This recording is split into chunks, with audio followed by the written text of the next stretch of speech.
Imagine this. It's late at night and you're sitting alone in your apartment. The glow of your phone screen casts shadows on the walls and your thumb hovers over the newsfeed. Headlines scream at you, each one more alarming than the last. Crisis looms, betrayal uncovered, the truth you're not supposed to know. Your heart races, not because of what you're reading, but because you don't know what to believe anymore. Every article contradicts the last, every voice claims to have the truth. And deep down, a gnawing question eats at you. Am I a good person for caring? Or am I just another pawn in someone else's game? The world feels like it's unraveling. People are angry on the streets, online, at family dinners. Trust is eroding. Neighbors eye each other with suspicion. Friends unfollow friends over a single post. And you? You want to do the right thing. You want to stand for something: justice, kindness, truth. But what does it mean to be a good person when the very idea of good is twisted, redefined, and weaponized? What does it mean when the truth itself feels like a lie? This is the paradox of being a good person in our timey paradox that George Orwell, one of the 20th century's most prophetic voices, warned us about nearly a century ago. His words, born in the shadow of war and totalitarianism, echo louder than ever today. Orwell didn't just write stories, he held a mirror to humanity's soul, exposing the fragility of truth, the seductive pull of power, and the dangers of letting good intentions lead us astray. In a world where language is manipulated, history is rewritten, and morality is a battlefield, Orwell's warnings are not just relevant, they're urgent. Today, we're diving into this paradox through Orwell's lens.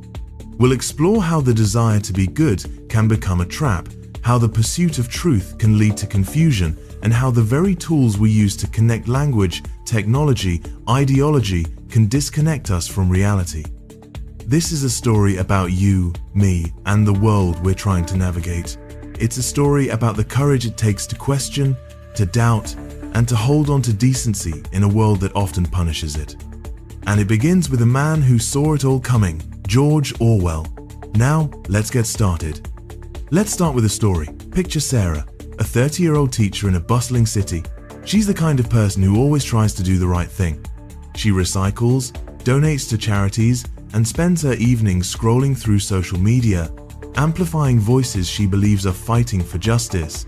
Sarah wants to be a good person she needs to be. It's what drives her to stay informed, to speak out, to care. But lately, something's changed. It started with a post she shared about a local protest. She thought it was a clear-cut issue, a community standing up against injustice, but within hours, her inbox was flooded. Friends called her naive. Strangers accused her of spreading propaganda. Even her own family questioned her judgment. "You're being manipulated," her brother texted. "You're on the wrong side," a colleague whispered. Sarah stared at her screen, her stomach in knots. Was she wrong? Had she been misled? Or worse, was she unintentionally causing harm? Sarah's story isn't unique. It's the story of millions of us, grappling with the same question: how do we know we're doing good when the world is so divided? When every choice feels like a gamble? When the line between right and wrong is blurred by 1,000 competing narratives? This is the paradox of being a good person. The more you try to do good, the more you risk being swept up in a current of confusion, guilt, and doubt. George Orwell understood this paradox better than most. Born in 1903 as Eric Arthur Blair in colonial India, Orwell lived a life shaped by contradictions. His family was lower upper middle class, as he called it, a strange mix of aristocratic pretensions and financial struggle. His mother carried the airs of wealth, but his father toiled as a low-ranking civil servant. Orwell grew up caught between worlds, privileged enough to attend elite schools like Eton, but never wealthy enough to feel secure. This tension shaped his worldview, planting the seeds of his lifelong empathy for the ordinary and his distrust of the powerful. As a young man, Orwell joined the British Imperial Police in Burma, hoping to serve with honor. But what he found was a system that crushed the very people it claimed to protect. He saw colonial officers enforce laws that served the empire, not justice.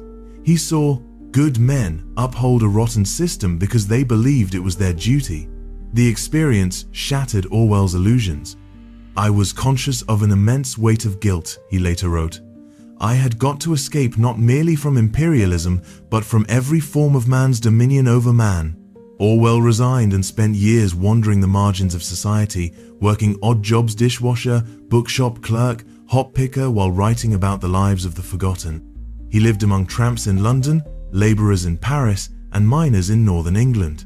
These were the ordinary people he came to admire, men and women who worked hard, loved quietly, and asked for little. They weren't chasing power or fame. They weren't swayed by grand ideologies. They were, in Orwell's eyes, the embodiment of common decency, a phrase he used to describe the simple, unglamorous goodness that holds humanity together. But Orwell also saw how easily this decency could be exploited. In 1936, he traveled to Spain to report on the Spanish Civil War, a conflict that pitted fascists against communists, Republicans against monarchists. He arrived as a journalist but soon joined the fight, enlisting in a militia to battle fascism. "If you had asked me why I had joined," he wrote, "I should have answered, to fight against fascism. And if you had asked me what I was fighting for, I should have answered, common decency." What Orwell witnessed in Spain changed him forever. He was shot in the throat by a sniper, nearly dying, but the deeper wound came from what he saw in the war's aftermath. Newspapers lied blatantly about battles that never happened. Brave soldiers were slandered as traitors. Propaganda twisted reality to serve political agendas. "I saw history being written not in terms of what happened," Orwell wrote, but of what ought to have happened according to various party lines. Truth, he realized, was no longer sacred. It was a tool, wielded by those in power to control minds and rewrite reality. This revelation lies at the heart of Orwell's warning: when truth is abandoned, goodness becomes a trap. The desire to be a good personto, fight for justice, to stand for truth, can lead you to embrace lies if you're not vigilant. In Spain, Orwell saw well-meaning people on all sides: communists, anarchists, Republicans fall prey to propaganda, betraying their own values in the name of a greater good. He saw how the pursuit of goodness could be hijacked by ideology, turning decent people into pawns of power. Let's pause and unpack this paradox through Orwell's philosophy. At its core, Orwell's work is a warning about the fragility of truth and the seductive danger of power. His two most famous books, Animal Farm and 1984, are not just stories, they're parables about what happens when good intentions are corrupted by the abandonment of objective reality. In Animal Farm, Orwell tells the story of a revolution gone wrong. A group of farm animals, led by pigs, overthrow their human oppressors in the name of equality and freedom. Their rallying cry is noble: all animals are equal. But as the pigs consolidate power, they twist the truth to justify their dominance. They rewrite history, manipulate language, and betray the very ideals they fought for. By the end, the animals can't distinguish the pigs from the humans they once despised. The revolution, born of good intentions, becomes a new form of tyranny. Animal Farm is often read as a critique of the Russian Revolution and Stalin's Soviet Union, but its message is universal. It shows how the desire for a better world can be exploited by those who crave power. The animals wanted to be good, they wanted justice, fairness, freedom, but their trust in leaders, their willingness to accept simplified truths, led them to ruin. Orwell's point is clear: goodness without skepticism is dangerous. If you blindly follow a cause, even a noble one, you risk becoming complicit in its corruption. 1984 takes this warning to a darker level. In this dystopian world, truth doesn't just erode, it's obliterated. The totalitarian party, led by the shadowy Big Brother, controls every aspect of life: history, language, even thought. Citizens are watched constantly through telescreens, punished for thought crimes, and fed a steady diet of propaganda. The party's slogans: war is peace, freedom is slavery, ignorance is strength, are designed to confuse and disorient, making dissent impossible. Language itself is weaponized through newspeak, a stripped-down vocabulary that eliminates nuance and critical thinking. The protagonist, Winston Smith, starts as a rebel, secretly hating the party and seeking truth. But by the end, he's broken.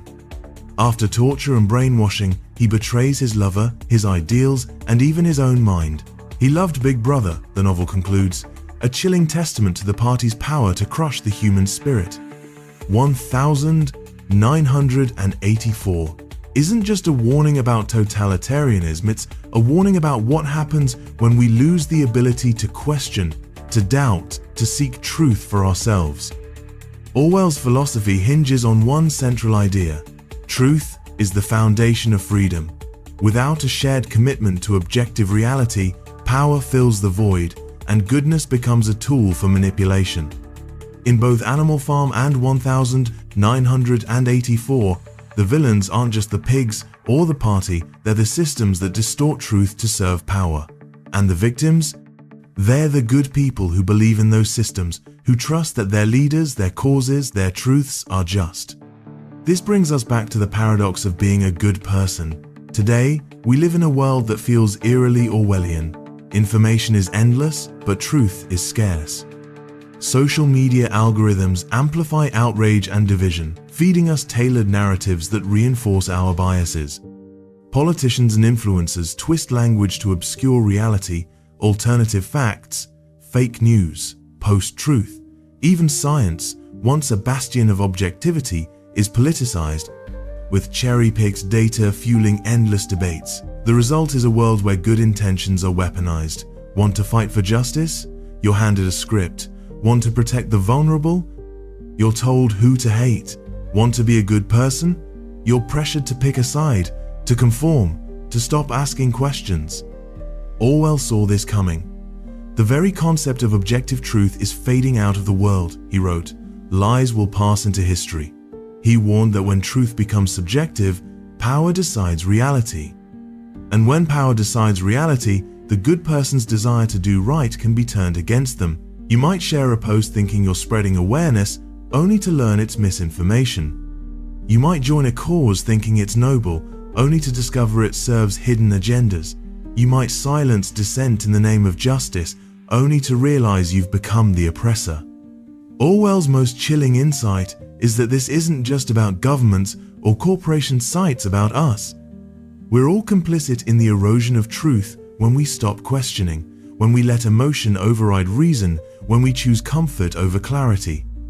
The paradox of being a good person is that the harder you try to align with good, the more you risk being manipulated by those who define it. And in a world where truth is malleable, good can mean anything or nothing. Let's return to storytelling with another character, Emma, a young journalist in a mid-sized city. Emma's always prided herself on her integrity. She grew up reading Orwell, idolizing his commitment to truth. Her dream was to be a voice for the voiceless, to expose lies and hold power to account. But as she navigates her career, she begins to see the world through Orwell's warning sand. It shakes her to her core. Emma's story begins on a rainy afternoon in her newsroom. Her editor assigns her to cover a local scandal, a company accused of polluting a river, harming a low-income community. Emma dives in, fueled by a sense of purpose. This is her chance to be a good person, to make a difference. She interviews residents, combs through documents, and uncovers damning evidence. Her article is ready to go until her editor pulls it. "We can't run this," he says, avoiding her eyes. "The company's a major advertiser. We'll lose funding." Emma's stunned. She argues, pleads, but the decision is final. That night, she lies awake, wrestling with her conscience. Should she leak the story, quit her job, or stay silent, knowing people are suffering? The weight of being good feels crushing. Desperate for clarity, Emma revisits Orwell's 1984. She reads about Winston Smith, who works at the Ministry of Truth, falsifying records to serve the party. She thinks about the party's slogans, how they twist language to control thought, and then it hits her. Her newsroom isn't Oceania, but it's not free either. The truth is being suppressed not by a dictator, but by money, by fear, by the system. She's part of that system, complicit in its lies unless she acts. Emma decides to leak the story anonymously to a rival outlet. It's a risk. A career could be ruined, but she can't live with silence. The story breaks, sparking outrage and forcing the company to address the pollution. Emma feels a fleeting sense of victory, but the consequences come swiftly. Her newsroom suspects her, and she's sidelined. Sources stopped trusting her. Even some friends distanced themselves, calling her reckless. "You should have played the game," one says. "You can't change the system by breaking it." Emma's journey mirrors Orwell's own struggles. Like Orwell in Burma, she saw the corruption of a system she once believed in. Like Orwell in Spain, she witnessed truth being sacrificed for power. And like Orwell, she faced a choice: conform or resist, even at great personal cost. Her story illustrates the paradox of being a good person. Doing the right thing often comes with sacrifice, doubt, and isolation. But it also shows the power of questioning, of refusing to let truth be buried. Emma's not a hero in the traditional sense. She doesn't topple the system or win universal praise. But she embodies Orwell's call to common decency, the quiet, stubborn refusal to let lies prevail. Her story reminds us that being good isn't about perfection or victory, it's about the courage to act, to question, to hold on to truth even when it's inconvenient. Orwell's warnings feel tailor-made for our time. Consider the digital age, where information is both a blessing and a curse. We have access to more knowledge than ever, yet we're drowning in misinformation. Social media platforms designed to connect us often divide us, curating echo chambers that reinforce our beliefs. Algorithms prioritize engagement over accuracy, amplifying outrage and half-truths. A single viral post can shape public opinion even if it's a lie. Language, too, is under siege. Orwell's concept of newspeak simplifying language to limit thought isn't science fiction. It's happening in our hashtags, our memes, our buzzwords. Complex issues are reduced to slogans: defund, freedom, woke. These words carry emotional weight, but often obscure meaning, making nuanced debate impossible. Politicians and influencers exploit this, crafting narratives that feel true but crumble under scrutiny. Then there's the erosion of trust. Institutions we once relied on, media, science, government, are questioned, and not always without reason. But when trust collapses, conspiracy theories flourish. Orwell warned that when objective truth fades, lies will pass into history. We see this in revisionist narratives, where history is rewritten to serve present agendas. Statues are toppled, books are banned, and facts are disputed not to uncover truth, but to claim power. The paradox of being a good person thrives in this chaos. Want to fight climate change? You're told to pick a side: radical activism or corporate reform. Want to promote equality? You're pressured to align with one ideology, silencing dissent. Want to seek truth? You're accused of bias, of both sides-ism, of not caring enough. The harder you try to be good, the more you're pulled into a web of competing truths where every choice feels like a betrayal. Orwell's solution wasn't cynicism, didn't believe we should give up on goodness. Instead, he urged us to be skeptical, to question authority, to cling to truth even when it's uncomfortable. In a time of universal deceit, he wrote, telling the truth is a revolutionary act. This is the heart of his warning. Being a good person isn't about following the crowd or embracing the loudest cause. It's about the hard, lonely work of seeking truth, questioning power, and acting with decency, no matter the cost. So, how do we navigate the paradox of being a good person in an Orwellian world? How do we hold on to decency without falling into the traps of manipulation, ideology, or despair? Orwell's life and work offer practical lessons guidelines for living with integrity in a world that tests it. Let's explore 5 key lessons, grounded in his philosophy and applicable to our daily lives. Lesson 1. Question everything, especially yourself. Orwell's greatest strength was his skepticism not just of others, but of himself. In Spain, he didn't just criticize fascist propaganda, he questioned the lies of his own side, the Republicans and Communists. This self-doubt saved him from blind allegiance. Today, we must do the same. When you read a headline, ask, who benefits from this narrative? When you feel outraged, pause. Is this emotion being manipulated? When you're certain you're right, challenge yourself. What if I'm wrong? This isn't about paralyzing doubt, it's about clarity. Questioning doesn't mean rejecting everything. It means seeking evidence, weighing perspectives, and staying open to change. Try this. Next time you're tempted to share a post or join a cause, wait 24 hours. Research the issue from multiple sources, especially those that challenge your view. You'll be surprised how often your perspective shifts. Lesson 2. Protect language, protect truth. Orwell believed language was the battleground of truth. In 1984, Newspeak destroyed thought by limiting words. Today we see this in jargon, slogans, and euphemisms that obscure reality. Collateral damage hides civilian deaths. Content moderation masks censorship. To be a good person, guard your language. Speak clearly, honestly, and precisely. Avoid buzzwords that oversimplify complex issues. When you write or speak, aim to illuminate, not obscure. Practice this by keeping a journal. Write about a controversial issue, immigration, or climate change without using loaded terms. Describe the problem in your own words, focusing on facts and human impact. This exercise sharpens your thinking and helps you resist manipulation. Lesson 3. Embrace common decency.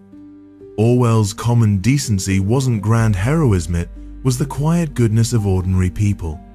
It's the neighbor who checks on you during a storm, the colleague who listens without judgment, the stranger who offers a smile. In a world of division, decency is revolutionary. It's choosing empathy over anger, dialogue over dogma, kindness over clout. Start small. This week, reach out to someone you disagree with, not to argue, but to understand. Ask about their life, their fears, their hopes. You don't have to change their mind, but you might find common ground. Decency builds bridges, and bridges preserve truth. Lesson 4. Resist conformity, even when it's noble. In Animal Farm, the animals' downfall was their blind trust in the pigs. Today, conformity often hides behind noble causes. You're told to stand with a movement, to amplify a voice, to cancel a dissenter in the name of goodness. But Orwell warns, any cause that demands unquestioning loyalty is suspect. Being a good person means resisting groupthink, even when it feels righteous. Try this. Identify one belief you hold strongly: political, social, or cultural. Now, seek out the best argument against it. Read a book, watch a talk, or listen to someone who challenges your view. You don't have to agree, but you'll strengthen your reasoning and avoid the trap of dogma. Lesson 5. Act, even when it's hard. Orwell didn't just write about truth, he lived it. He fought in Spain, exposed imperialism, and criticized his own allies, knowing it would cost him friends and opportunities. Being a good person requires action, even when it's inconvenient or risky. It's speaking up when you see a lie, supporting a cause with time or money, or simply refusing to stay silent. Action doesn't mean grand gestures. It's writing a letter to your local paper, volunteering for a community project, or correcting misinformation in a group chat. Start with one small act this month, something that aligns with your values but pushes you out of your comfort zone. You'll find that action, however small, builds courage and clarity. Orwell's warnings are stark, but they're not a call to despair. He believed in humanity's capacity for decency, for truth, for resistance. The paradox of being a good person isn't a trap, it's a challenge. It asks us to be vigilant, to question, to act with humility and courage. It reminds us that goodness isn't a destination, it's a journey, fraught with mistakes but rich with meaning. Let's return to Sarah, the teacher we met earlier. After her ordeal with a protest post, she felt lost, questioning her judgment. But instead of retreating, she leaned into Orwell's lessons. She started researching issues more deeply, seeking out primary sources instead of relying on headlines. She engaged in tough conversations with friends, not to win, but to understand. And she began volunteering locally, focusing on tangible acts of kindness rather than online battles. Sarah didn't become a perfect person, but she became a wiser, one more skeptical, more compassionate, more grounded. We can all follow Sarah's path. The world may feel Orwellian, but it's not Oceania, not yet. We still have agency, voices, choices. Orwell's final message in 1984 isn't "Big Brother wins." It's a warning: don't let it happen. It depends on you. You have the power to seek truth, to speak clearly, to act with decency. You have the power to resist the forces that twist goodness into tyranny. So, today, make a commitment. Commit to questioning one assumption you hold, Commit to one act of kindness, however small. Commit to learning, to growing, to being a good person, not by following the crowd, but by forging your own path. In a world that thrives on division and deceit, your clarity, your decency, your truth can make all the difference. Thank you for joining me on this journey through Orwell's warnings and the paradox of being a good person. If this video resonated with you, share it with someone who might need to hear it. Subscribe for more stories and insights, and let me know in the comments, what's one way you're striving to be a good person in today's world? Until next time, keep questioning, keep seeking truth, and keep holding on to decency. See you soon.